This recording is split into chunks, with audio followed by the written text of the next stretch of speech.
Before we start to create our characters and develop them to make them real, let's familiarize ourselves with the various elements of a modern novel. The theme of the novel is the underlying meaning. What is the author trying to say? This is sometimes simple and it's sometimes complex. The plot can be in several sections, but often has one main plot. It's a roadmap from the beginning to the end. It's a way that the author draws the reader through the story along with the main character. The setting, or the settings, is where the novel and the action take place. Narration is the act of telling the story, and the narrator can either use the first person or the third person. That is to say, he can start telling the story from the point of view of I or me, or he can say he or she. There are other points of view possible, but these two are the main ones, and for a beginning writer, the most preferred. The study of creating and developing characters also includes the study of dialogue, the way that the characters speak to each other, drive the story forward, and display emotion and conflict. Characters drive the story forward through their action and their dialogue. Dialogue with other people involving conflict, and also internal dialogue. They need to involve the reader's emotions so that the reader cares what happens to them.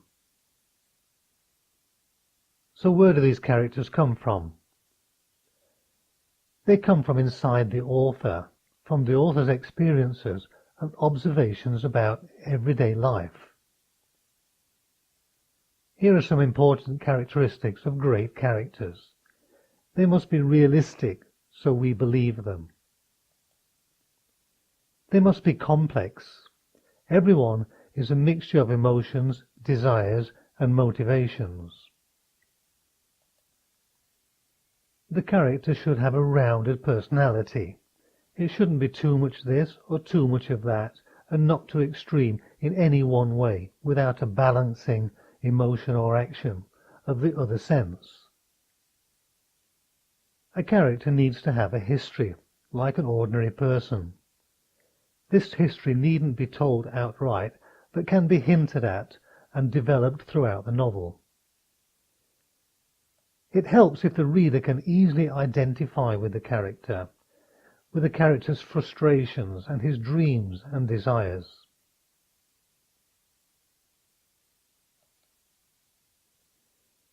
The reader likes to sympathize with a character.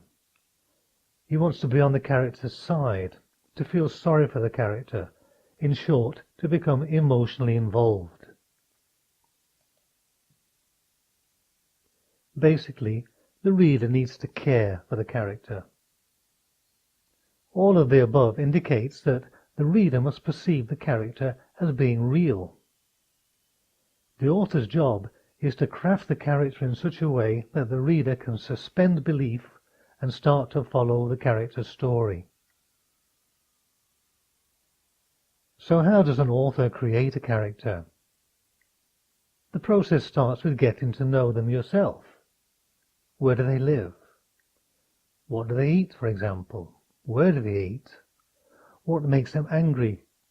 These and many other questions help to round out the character. It's a great tool for an author to create a profile for each character and to fill in the blanks. And this is what we'll take a look at in the next video.